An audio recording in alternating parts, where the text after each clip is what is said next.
episode of Guess the Book. Guess the Book. Guess the Book. Guess the Book is a game, a bookish game, where you try to guess the book. You guessed it. From different hints I give you. So we've done a first line edition, but today we're doing a guess the book from its one star review. I'm so excited. I haven't read the 1-star reviews in advance, so you will also see my reaction. I pulled some books from my shelves some that I loved, some that I know are popular, but I haven't loved as much. Hopefully you can guess some of them. Before we get into it, I just want to give you a reminder that everyone has different tastes. We are not here to criticize you personally and your book taste. You have the right to enjoy any kind of book. We are here for the vibes, but sit back, relax, and let's get into it. Let's go for book one.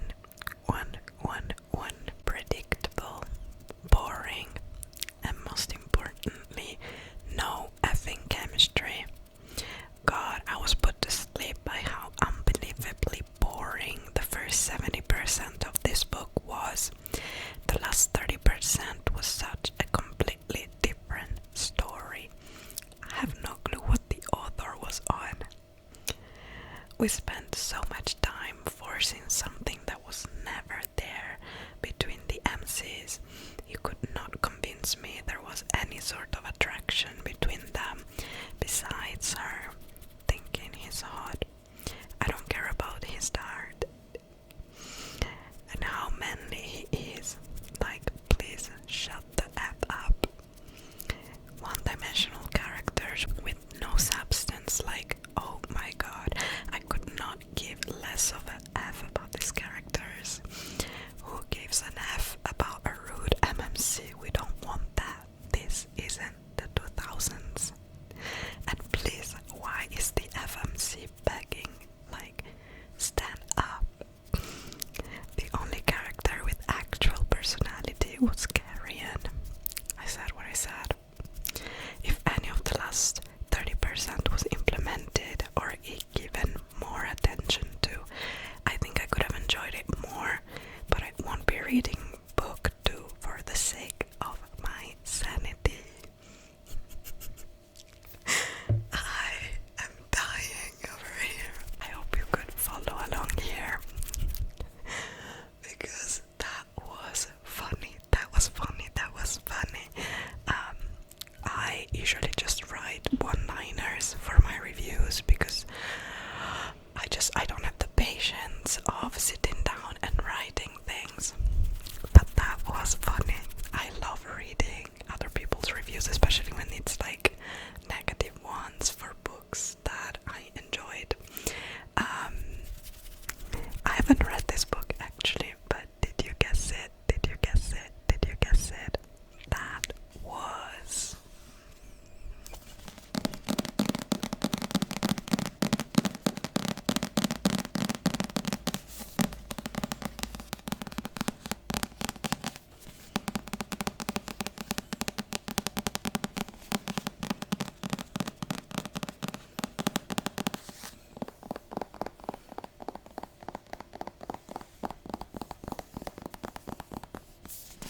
fantasy in the Fae world.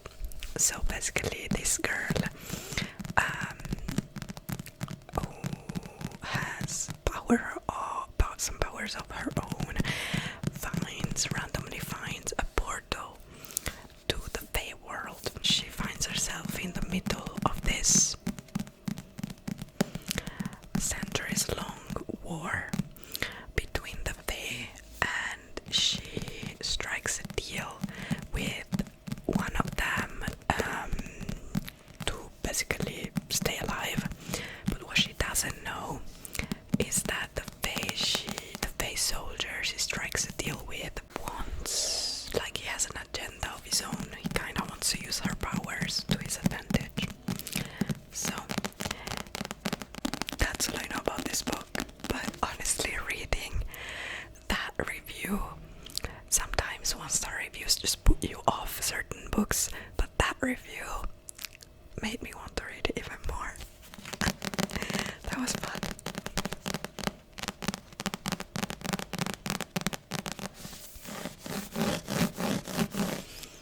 So that was Quicksilver.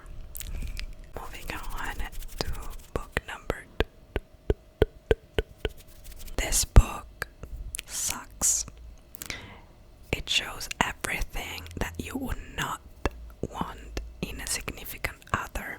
August constantly jumps to conclusions about absolutely everything, and she's constantly talking about how horny she is when Gus does some very simple things, like she saw just a little bit more of this man's arm and she was ready to jump this man's bones. Gus was a train wreck that says and does many things that offends people, but at least is very upfront about who and what it is. Also, what is with her calling herself a dumb bunny? That's extremely weird, and she should get her head checked.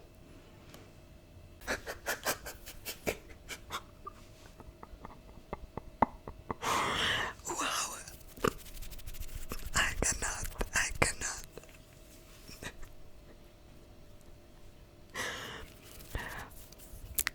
Okay, first of all, since I know what book we are talking about, if you guessed it, let me know in the comments. But I'm under the impression me and this person haven't read the same book.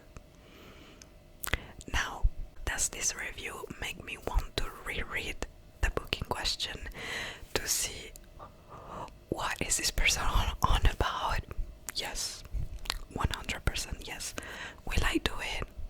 Probably not, because I like to keep my memory of this book intact. I'm just baffled by this review, but the book in question was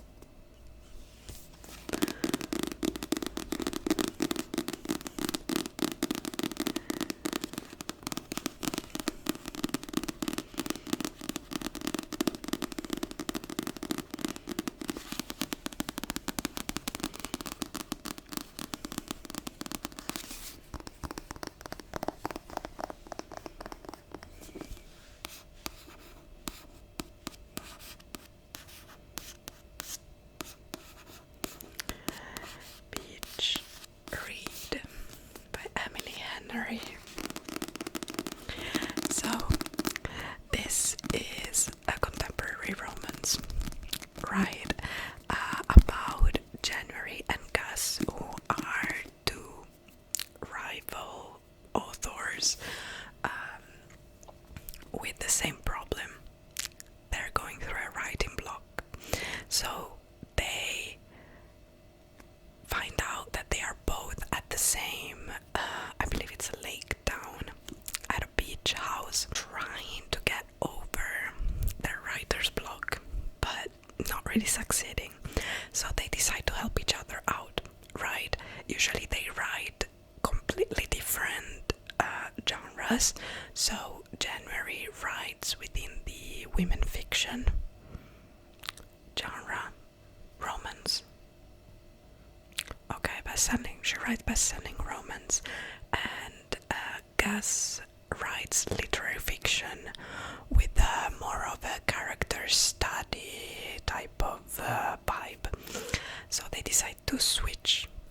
Gus to try to, come up with fresh ideas, etc. But obviously none of them have a clue how to write the other person's genre. So Gus is gonna help generate out interviewing people for material, and January has organized some romance book, rom-com movie worthy dates basically, and they go onto these dates so that he can, get ideas for his novel. But obviously they end up falling for each other in the process.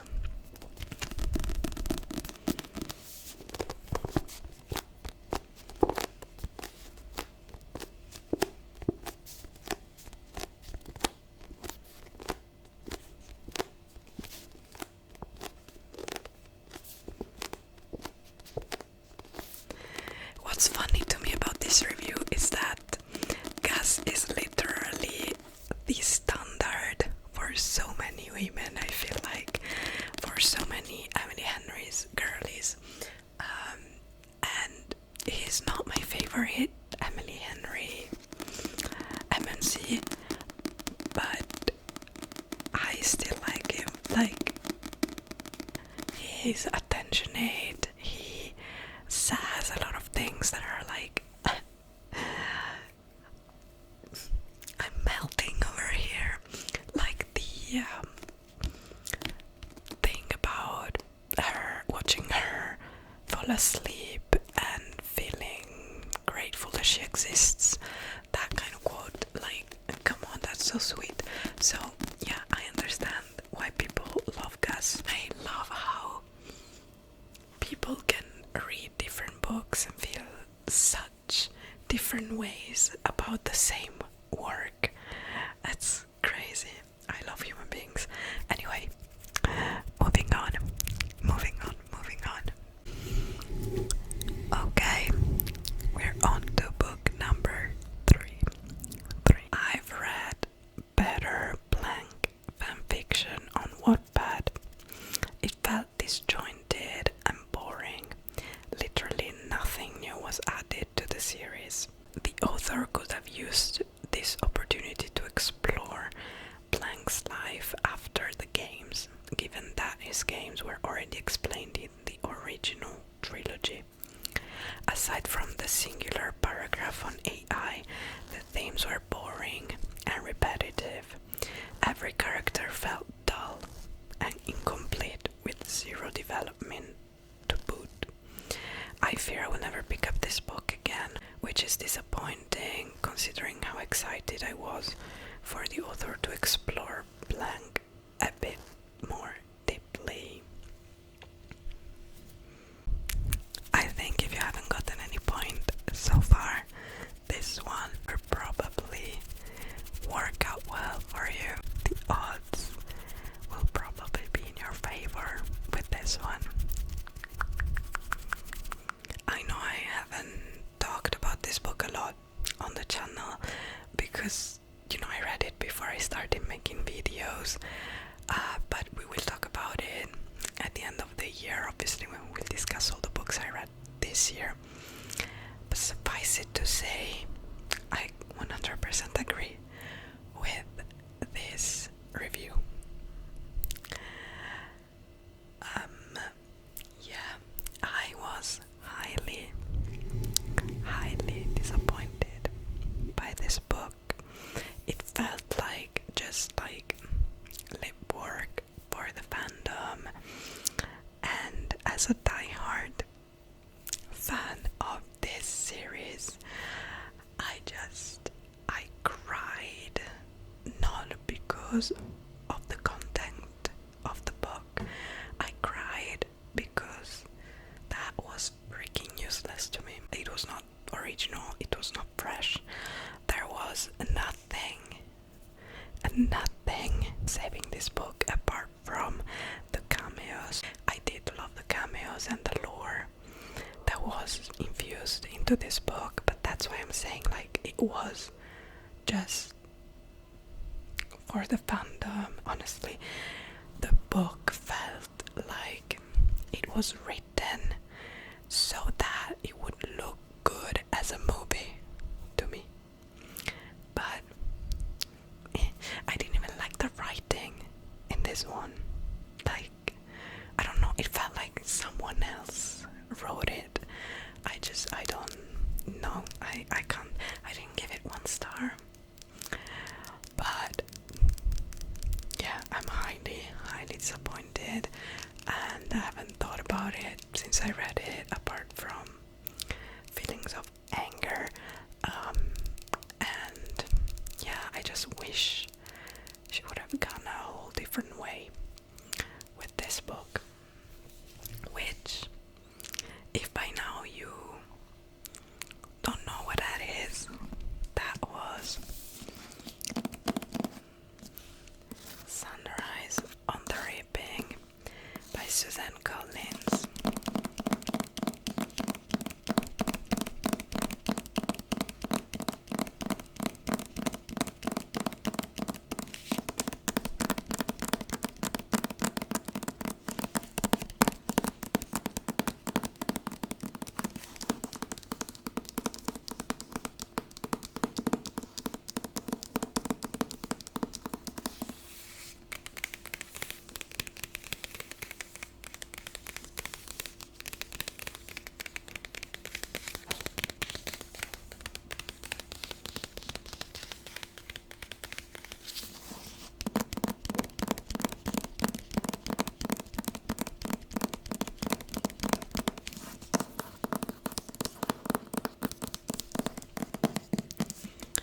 Yeah, so I have a lot of feelings about this book, but 90% of them are negative. And counting how excited I was for this book, and yeah, I don't even want to talk about it because it makes me sad in a bad way.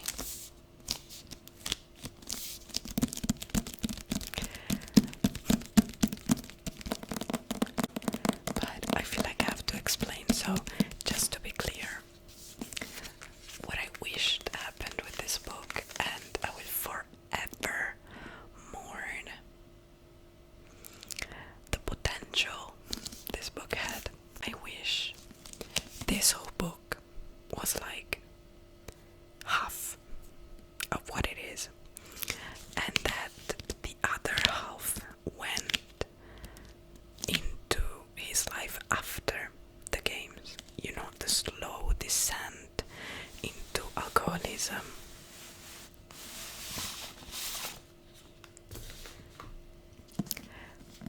The mentoring, so the having to go back and relive the Hunger Games over and over and over again. The just life, even life as a victor in the village and in the capital, then the mentoring and life in the capital as a mentor and getting to witness things. I just think this book is a disservice to the Hunger Games franchise, because it's an exact replica of the Hunger Games, the first book, but poorly written, and there is no point in this book.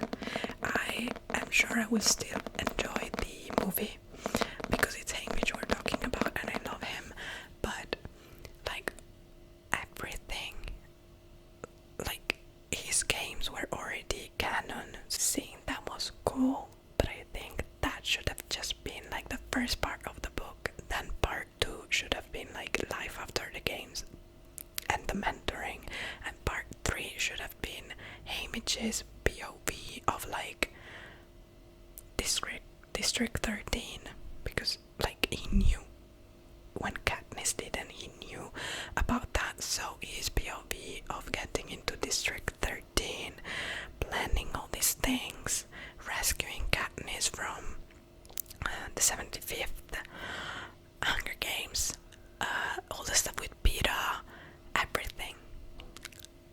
everything as but from his POV. And I think this useless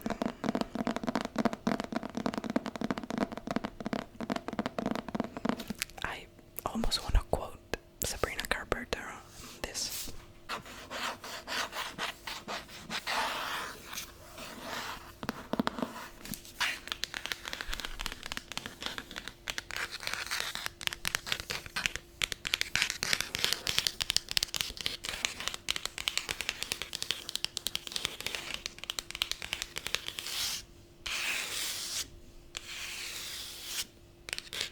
Also the games. Boring. And don't get me started. The epilogue. What the hell was that? Okay, cool. I was happy we got to see Katniss and Pyrrha, but like that epilogue, so freaking useless. Like that was just put there for us. Like I'm mad. I'm honestly mad at Susan Collins. This had so much potential. I feel like I have a very unpopular opinion about this book, but it is what it is. So let's move on. Let's move on from that tragedy. Quote, I've been a bad boy, end quote, is not a sentence I ever thought I'd read coming from a highly skilled military captain. But here we are. Oh my gosh. I love this. I absolutely love this, and I agree. But that was funny. That was silly goofy. I loved it. I don't care. Sometimes you need to not take things so seriously, she says after complaining for 10 minutes about a book. In this case, that was like a humorous comment made by this character in a specific context, which I found very funny, and I even found this MMC kind of refreshing in the sense that, you know, he was not afraid of letting his love interest know how interested he was in her. That was Silver Elite.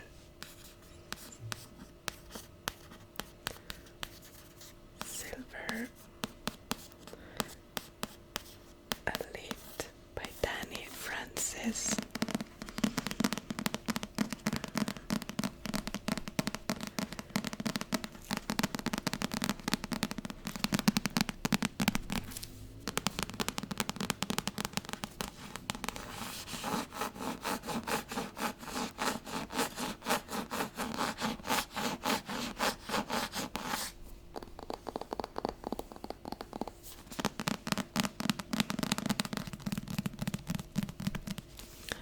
This book is supposedly a dystopian romance. Now, I wouldn't call it dystopian. This read more like a fantasy, because also there's a kind of a magic system in there. But if you take it as it is, I really liked it. This was like pure escapism to me. It takes place in a world where some people have psychic powers, so some have telepathy, some can read minds, etc., etc. And the government of this world wants to get rid of these people because they find them dangerous. So they have even military forces like the Silver Elite force. It's like kind of special forces, kind of military squad. Our main protagonist lives in this world, right? And she has psychic powers, and she's been trained by this person who she calls her uncle, but it's not her blood uncle. She just calls him uncle, but yeah. She has been trained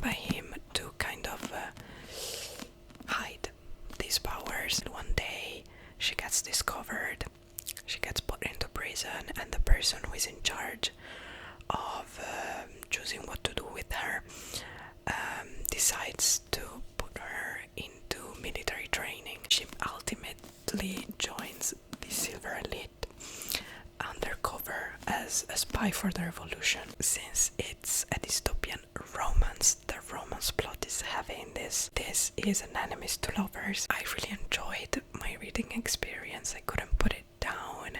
Each chapter ended with kind of a tiny mini cliffhanger, so you just wanted to keep on going. How many points did you get? How many books did you guess? How many points did you score? This is not a romance. This is a horror story about what happens if you don't go no contact after a breakup. There's absolutely no lies in these reviews. And whoever sold this series as a romance series should go straight to jail. Or maybe a psychiatrist. I've read only the first book of this series, and that's where the review comes from. But it's toxic romance, and these two people should not be together. You cannot. I mean, you can sway me, but for now, as of book number 1, they should not be together. Plus, we also kind of get to see the FMC with different characters in different relationships, which would be so much better for her. But at the same time, I'm like, the FMC is also insufferable, and she is also toxic. So, no one wins. No one wins in this book. The book we're talking about is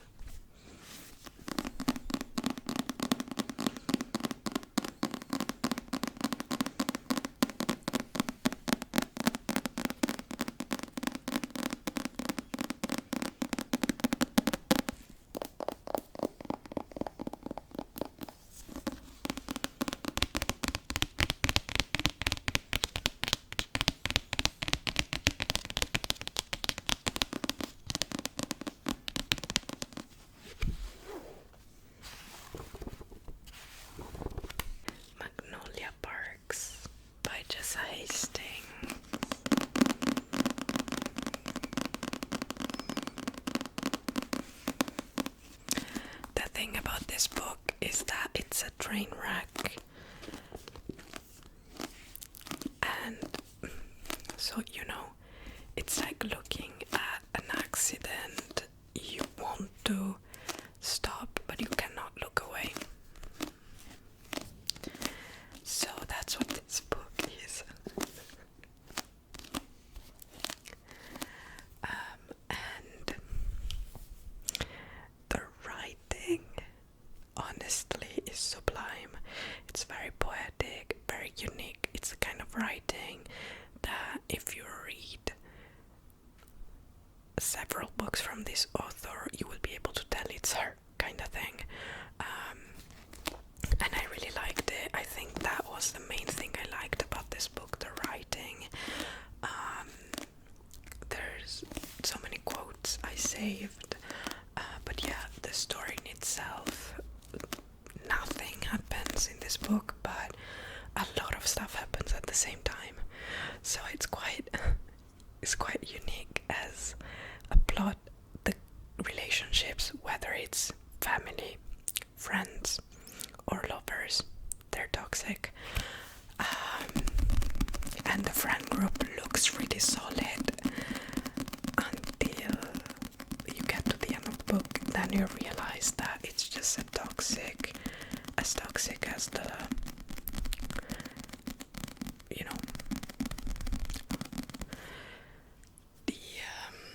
love interests and the non-platonic relationships.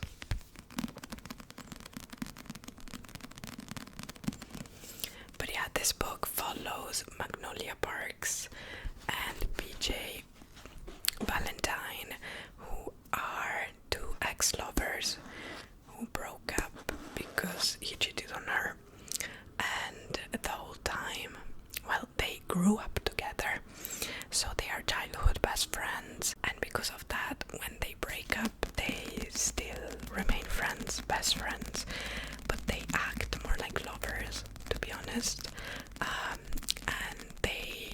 trying to hurt each other, so he sleeps with 5 million girls and to hurt her, and she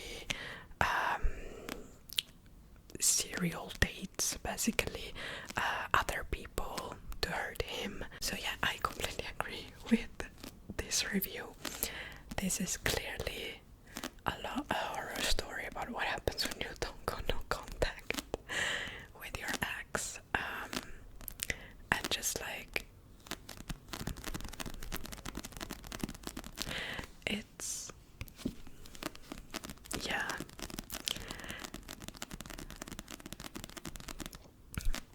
But there's a lot that I loved about this book. So the writing style, some characters I loved, the sneak peeks into the Daisy hates side of the series, because it's kind of two series interconnected,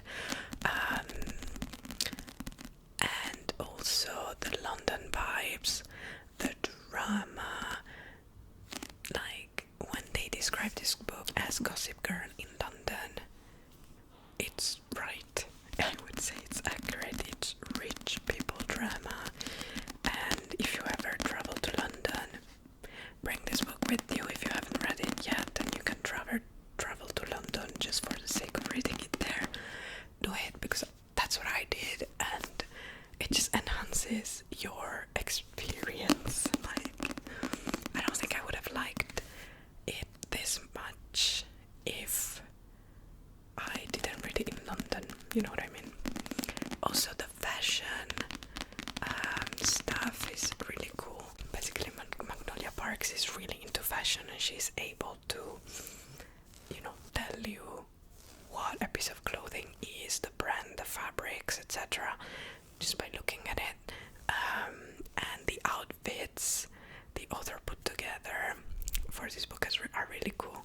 Like, you can look them up on Pinterest to see what she's wearing all the time, so I liked that. But I'm not really a Magnolia Parks girly.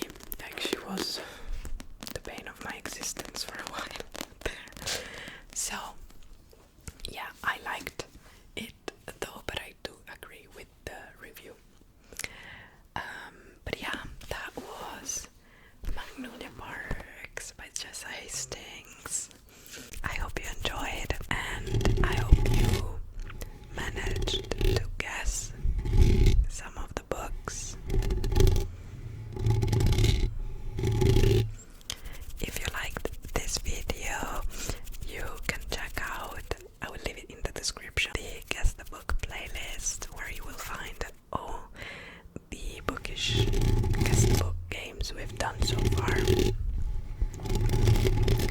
If you like Bookish games, we also have a Kiss, Marry, Kill playlist, so I will leave that in the description as well. Let me know what the next Guess the Book should be based on. We've done First Line, we've done 1-star reviews. What should the